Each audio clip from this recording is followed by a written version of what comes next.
Halo, Assalamualaikum warahmatullahi wabarakatuh. Perkenalkan, saya Hikmatur Rasyidah. Di sini saya akan membahas sedikit tentang sejarah lahirnya psikolinguistik.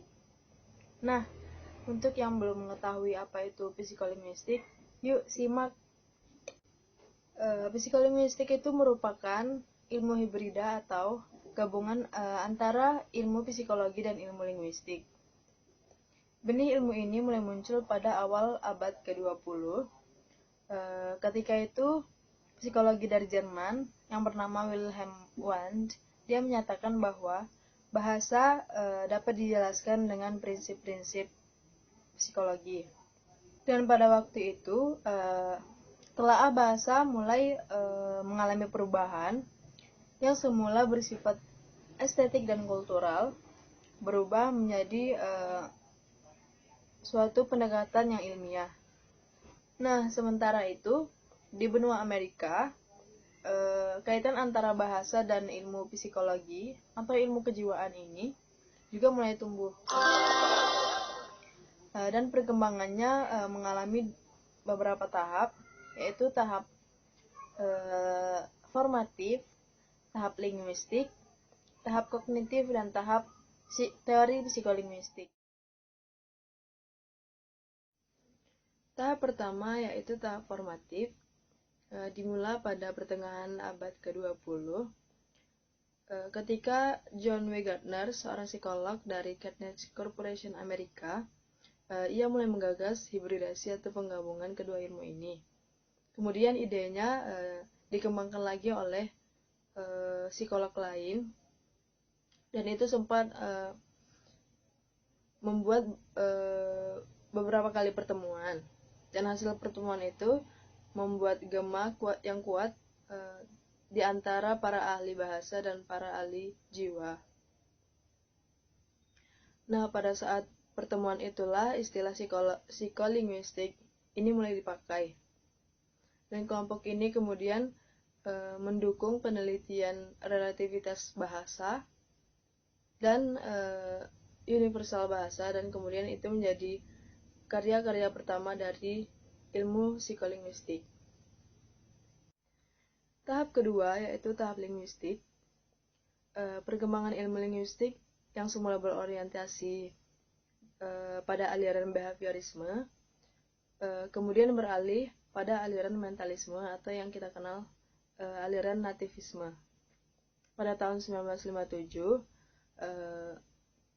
dengan diterbitkannya buku Chomsky yang berjudul Synthetic Structure serta kritik tajam Chomsky terhadap teori behavioristik itu membuat psikolinguistik sebagai ilmu yang banyak diminati. Hal ini makin berkembang karena pandangan Chomsky tentang universal bahasa itu makin mengarah pada pemerolehan bahasa. Khususnya pada pertanyaan mengapa semua anak dimanapun itu memperoleh bahasa dengan memakai strategi yang sama. Kesamaan dalam strategi ini didukung pula oleh berkembangnya ilmu neurolinguistik dan biolinguistik. Keterkaitan antara bahasa dengan neurobiologi ini mendukung pandangan Chomsky bahwa pertumbuhan bahasa pada manusia itu terprogram secara genetik. Tahap ketiga yaitu tahap kognisi. Di sini psikolinguistik mulai mengarah pada landasan kognitif manusia serta landasan biologis dalam pemerolehan bahasa. Pelopor seperti Chomsky mengatakan bahwa linguis itu sebenarnya adalah psikolog kognitif. Pada tahap ini orang-orang juga mulai berbicara tentang peran biologi terhadap bahasa karena mereka mulai merasa bahwa biologi merupakan landasan di mana bahasa itu tumbuh.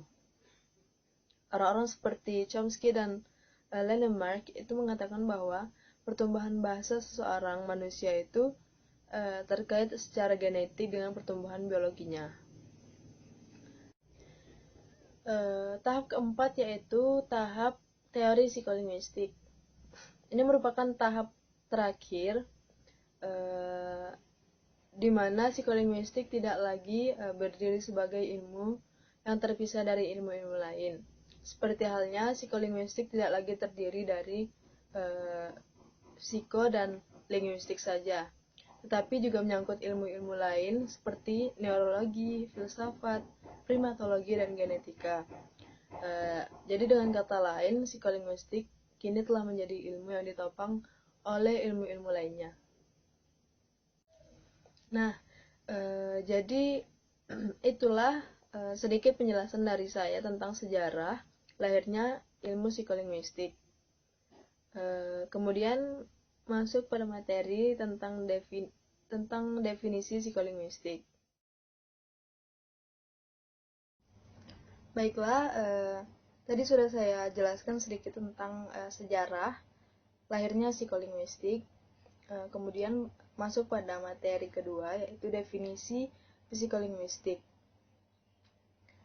Saya mengambil pendapat dari beberapa ahli. Yang pertama, menurut Aitchison pada tahun 1998, dia mendefinisikan bahwa psikolinguistik ini sebagai suatu studi tentang bahasa dan mind atau pikiran.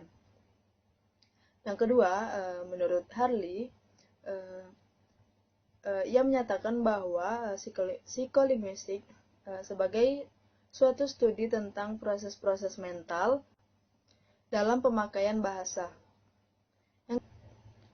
Yang ketiga, menurut Clark and Clark, dia menyatakan bahwa psikologi bahasa berkaitan dengan tiga hal utama, yaitu komprehensi, produksi, dan pemerolehan bahasa.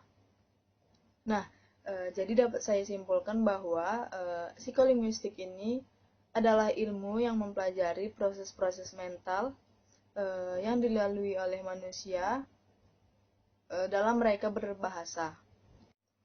Nah, untuk secara rincinya, psikolinguistik ini mempelajari 4 topik utama, yaitu yang pertama komprehensi. Itu merupakan proses-proses mental yang dialami manusia sehingga dapat memahami dan mengerti maksud apa yang dikatakan oleh lawan bicara. Yang kedua yaitu produksi. Produksi di sini merupakan proses-proses mental yang dialami manusia untuk dapat mengujarkan suatu ujaran yang apa yang ingin dia ujarkan. Yang ketiga yaitu landasan neurologis dan landasan biologis. Ini yang membuat bahwa manusia itu dapat berbicara atau berbahasa. Yang keempat yaitu pemerolehan bahasa, yakni bagaimana mereka memperoleh bahasa mereka. Jadi keempat topik tadi akan dipelajari pada psikolinguistik. Namun untuk lebih rincinya itu akan dipelajari pada materi selanjutnya.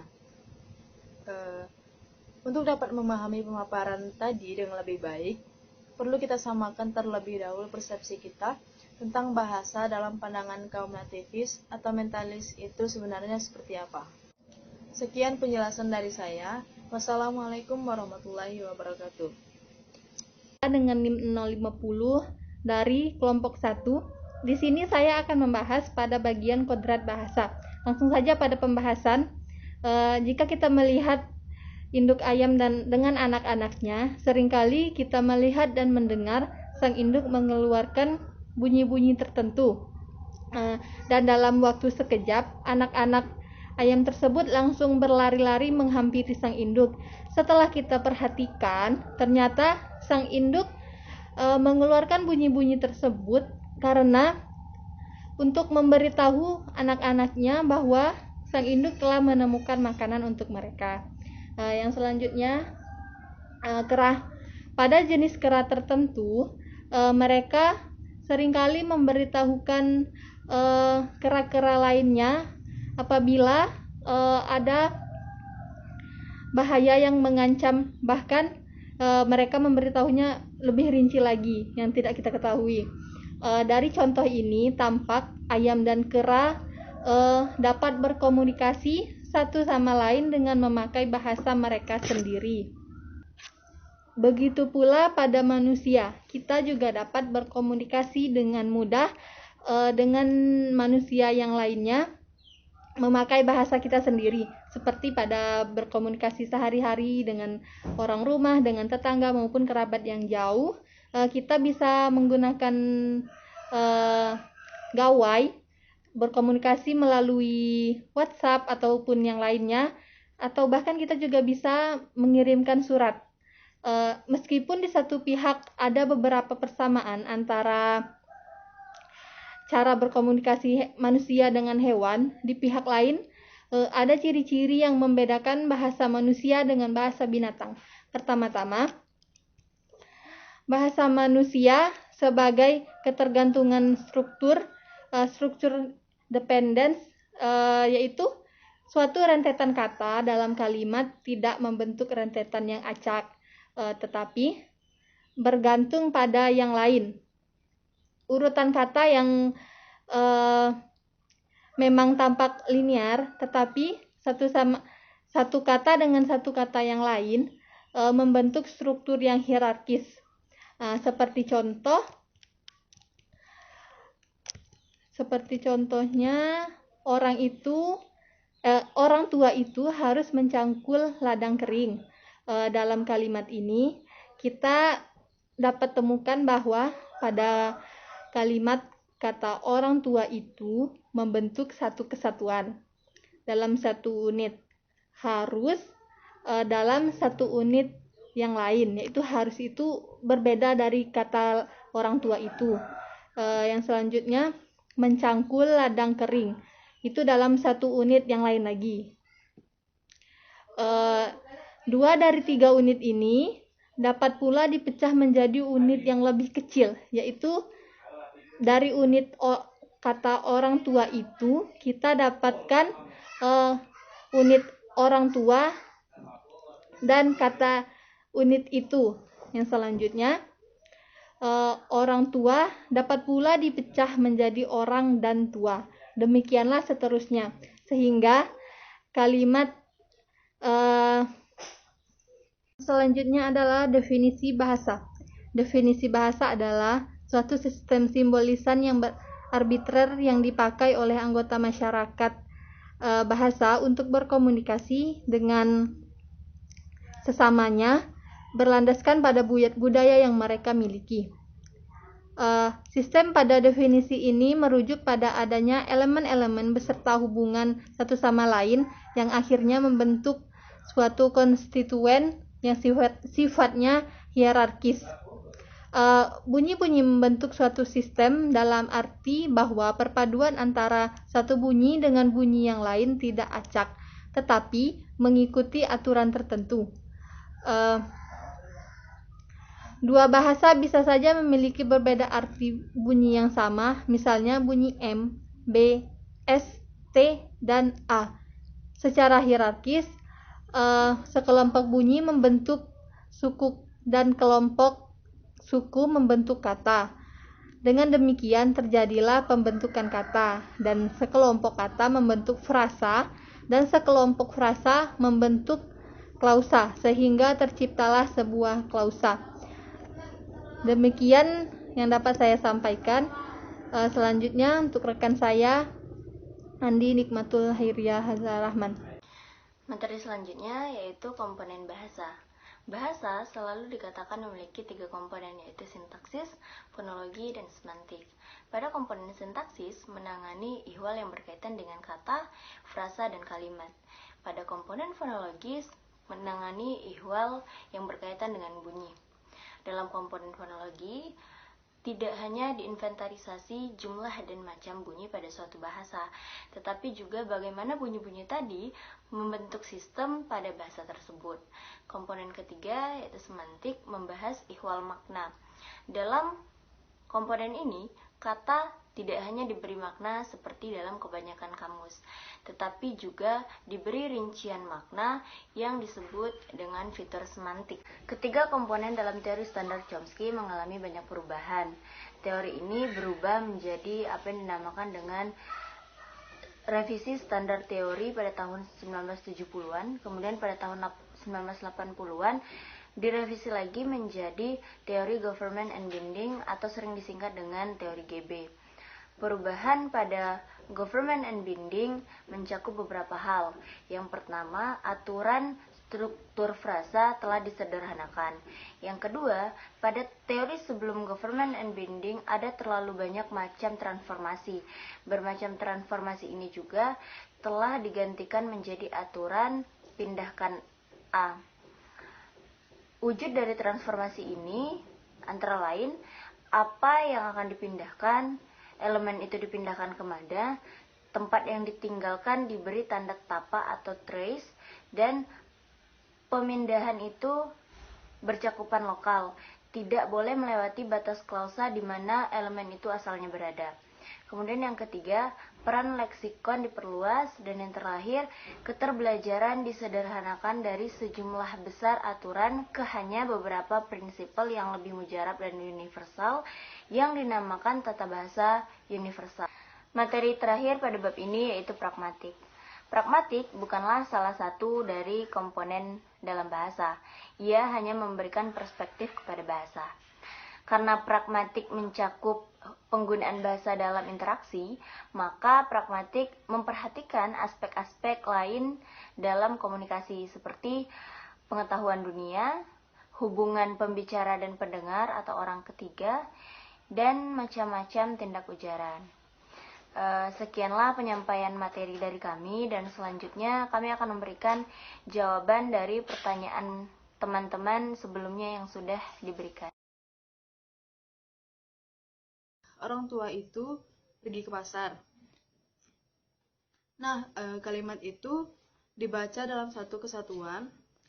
Jika dibaca secara terpisah, misalnya orang tua itu pergi ke pasar. Nah, itu kan maknanya menjadi susah untuk dipahami orang. Selanjutnya saya akan menjawab pertanyaan dari saudari Sinta Susanti. Bagaimana peran dari psikolinguistik terhadap perkembangan berbahasa terhadap seorang anak? Yaitu peran psikolinguistik dalam perkembangan bahasa pada seorang anak yaitu ada 3. Yang pertama, komprehensi, yaitu proses mental yang dilalui oleh setiap anak sehingga mereka dapat menangkap apa yang dikatakan orang. Yang kedua, produksi, proses mental pada diri anak yang membuat anak dapat berujar seperti yang kita ujarkan atau seperti yang orang-orang di sekitarnya ujarkan, dia kembali bisa mengatakannya kembali. Yang ketiga, landasan biologis serta neurobiologis yang membuat anak bisa berbahasa. Sekian dari saya. Wassalamualaikum warahmatullahi wabarakatuh. Di sini saya akan menjawab pertanyaan dari saudari Devia Saputri. Pertanyaannya, jelaskan mengenai struktur ganda atau batin dan struktur lahir. Berikan contoh beserta perbedaan antara keduanya. Aspek bahasa yang mencakup struktur batin atau deep structure dan aspek struktur lahir atau surface structure diperkenalkan dalam gramatik generatif transformasional. Struktur batin dapat didefinisikan sebagai struktur yang dianggap mendasari kalimat atau kelompok kata, yaitu mengandung semua informasi yang diperlukan untuk interpretasi sintaksis dan semantis kalimat, dan yang tidak nyata secara langsung dari deret linear kalimat atau kelompok kata itu. Contohnya, dalam bahasa Indonesia, kalimat struktur luar, saya makan nasi kemarin, memiliki 2 kemungkinan arti, yaitu apakah kemarin saya makan nasi atau nasi kemarin yang saya makan. konstituen kemarin dapat menjadi adverbal dalam kalimat, dapat juga menjadi atribut dalam frase kemarin. Kedua kemungkinan itu memiliki struktur batin yang berbeda. Dari contoh di atas, tampak bahwa makna suatu kalimat hanya dibentuk oleh wujud permukaan yang kita dengar atau kita lihat saja. Tetapi bahkan terutama oleh representasi yang mendasarinya. Struktur batin dan struktur lahir itu penting dalam pemberian transformasi kalimat. Struktur lahir merupakan struktur hasil transformasi struktur batin. Perbedaan antara keduanya yaitu struktur batin dan struktur lahir dalam analisis kalimat memberikan keuntungan dibandingkan analisis unsur langsung yang lazim digunakan dalam gramatikal struktural. Analisis unsur langsung tidak mampu menjelaskan perbedaan yang terdapat dalam kalimat yang ambigu, yakni kalimat yang memiliki tafsiran ganda.